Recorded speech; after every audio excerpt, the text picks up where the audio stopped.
But right now, joining us on the Boardwalk Honda Hotline, Jesse Dougherty from the Washington Post wrote a very comprehensive article about what is really going on in these protocols and how feasible is it what baseball is going to be asking these players to do. We'll get into all right now, coming up now with Jesse as he joins us right now on the Boardwalk Honda Hotline. How you doing today? Doing well. How are you guys? Doing pretty good. So, listen, first of all, very good job with the article, because I think you really laid out all the questions that go with all of these protocols. And I think one of the things that stands out to me most is the fact that because this is not a bubble, there's so many variables for this to go sideways. Absolutely. Yeah, and it's that's your players and staff and coaches and stadium workers and delivery men for equipment are all going to be living at home, being out once they leave the park every day, going to hotels. There's not that bubble model like we've seen with the NBA. There's not this hub city model like we've seen with the NHL. Even the NFL, which is obviously months out from having to start a season, has considered that sort of bubble model, so to speak. So I think there's a lot of aspects here that other leagues kind of tackle with the idea of just insulating everybody in the same sort of bubble environment. And when you open it up to, the whole world, honestly, and some of these markets that are persisting hotspots, you're asking for trouble. And the public health experts that I spoke with described that. I mean, describing this as a gamble, as a very difficult plan, as something that could really, cave in on itself very quickly. And I think there's certainly a lot of holes in the protocol from the mere fact that they're not going to use that bubble model. One of the things you mentioned also here, you had two sources tell you that there was never a discussion about placing more formal restrictions on player movements away from the field. Now, do you think that's because of the fact that baseball realizes that they can't really follow these guys around and force them to follow certain procedures? So you're kind of, hoping that they're responsible adults, basically? Yeah, I mean, I think there's a measure of that. And I think the expert I spoke with from Johns Hopkins, I think, described it well, too, in that the idea of public health policy, I think you need to make sure that the public has some agency in it in order to make it work, rather than there being an antagonistic measure in terms of, you cannot leave your house or you cannot leave the stadium or whatever it may be.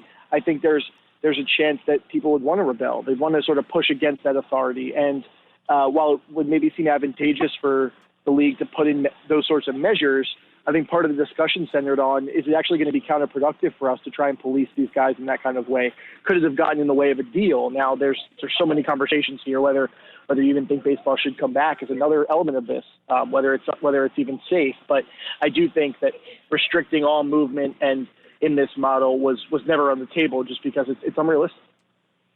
Now, one of the questions that was brought up, I heard somewhere else, was there was a player that was off the record, but asked a baseball reporter, because apparently everybody's talking about this. One of the questions asked was, well, if I do test positive and I'm on the road, what happens? What happens if a guy does test positive, Jesse? I mean, they're going to have so every team's going to have medical facilities designated close to each ballpark on the road. So there will be spaces, and teams will be aware on the forefront before traveling where those locations and facilities are, where they could go in the event of a positive test. I mean, that could lead to you being quarantined or receiving care or being sort of insulated while in a city that you don't live in. So let's say the Nationals were in New York, or the Nationals were in Miami or Atlanta.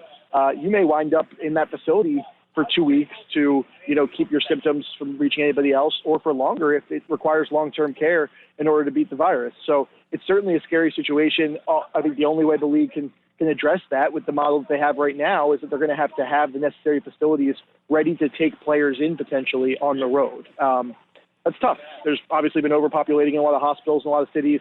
A place like Houston right now is dealing with a huge crisis with the spike in cases, and that's obviously where the Astros play, and teams will be visiting there. So you wonder if the league is now unnecessarily taking resources away from hospitals, if if that's something that they should be doing during a global pandemic. But these are just the number of questions that are being asked. Jesse Dougherty joining us here on the Boardwalk on the Hotline on 97.3 ESPN from the Washington Post.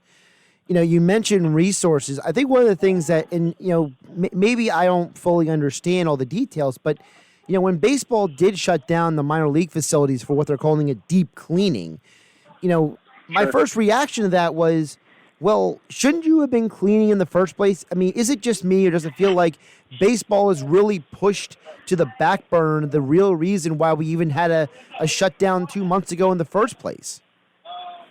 Yeah, I mean, I think there's merit to that. I think we're learning that all sort of walks of society and businesses can probably operate in a more, responsible way. So whether that's more deep cleaning in facilities, or should we even be shaking hands all the time day to day? Should we be hugging each other if we don't know where each other's been? Not sanitizing or washing our hands maybe as often as we should be in normal times. So, well, I think there seems to be a sort of reckoning, so to speak, of how to deal with these facilities and cleaning procedures. I think that's more so in line with just how the whole world maybe is recognizing that there are better practices in order to stay safe as this thing sort of continues to roll on.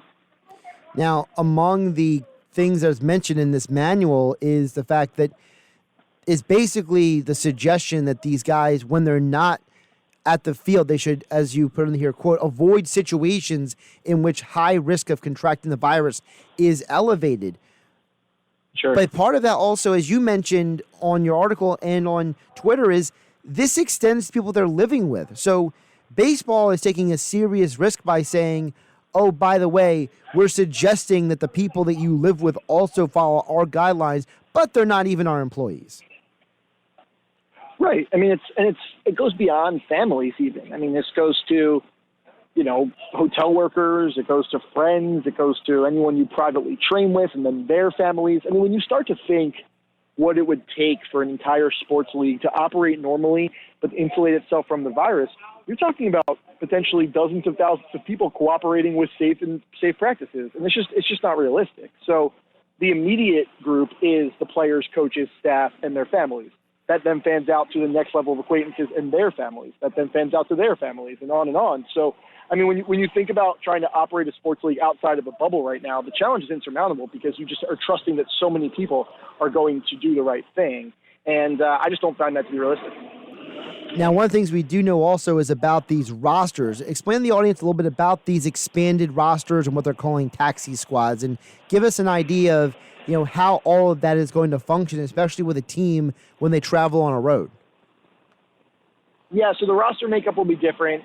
In a typical year, this year would have been a 26-man roster plus a 40-man roster, which to pull from in the event of injuries and whatnot, and moving players up and down. That's now expanded to 60 for the 60-game season. And on top of that, the active roster will start at 30, then go down to 28, and eventually settle at 26 for the last month of the season going into the playoffs.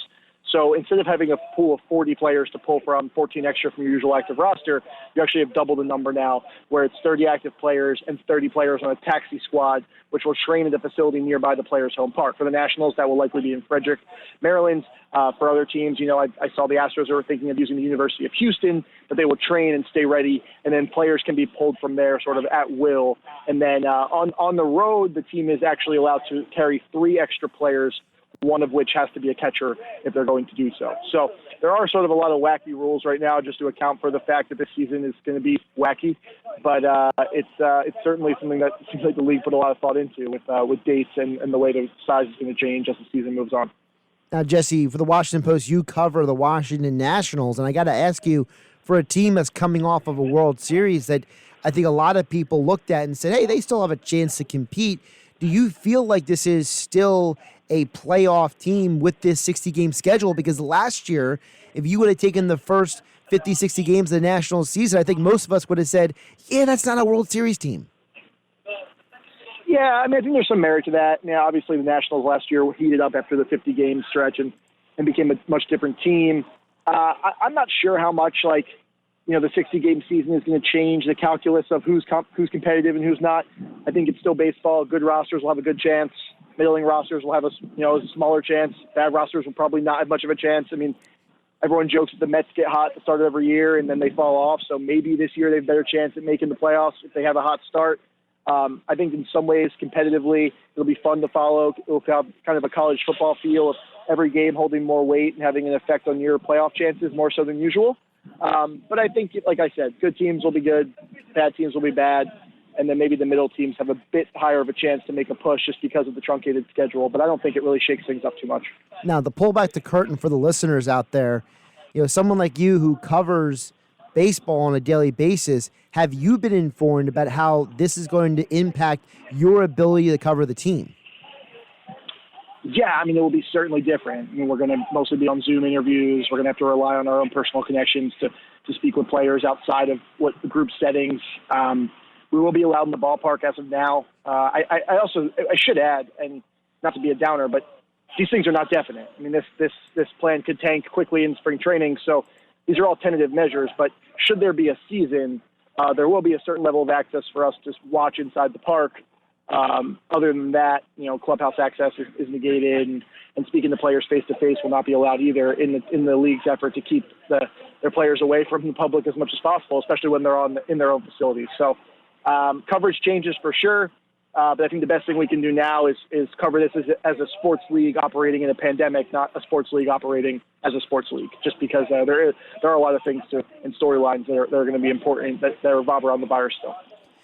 Speaking of storylines, is there a storyline, whether it's with the Nationals or with the NL East, or you could pick and choose whatever. I'm kind of giving you an open floor here. Is there a storyline that deals with baseball specifically that stands out to you heading into this 60-game run? That they're going to try and play this season during a pandemic. That's the biggest storyline. I mean, I think we can talk about these chances and whatnot, but until we actually know this can work, and until we see the early returns of this plan, I think the only storyline that matters, frankly, is that this is happening at a really unprecedented time in our country and the world, and that's what we'll have to follow the most closely. He is Jesse Dougherty. Check out his great article on the Washington Post. Will MLB's health and safety plan hold up once baseball returns?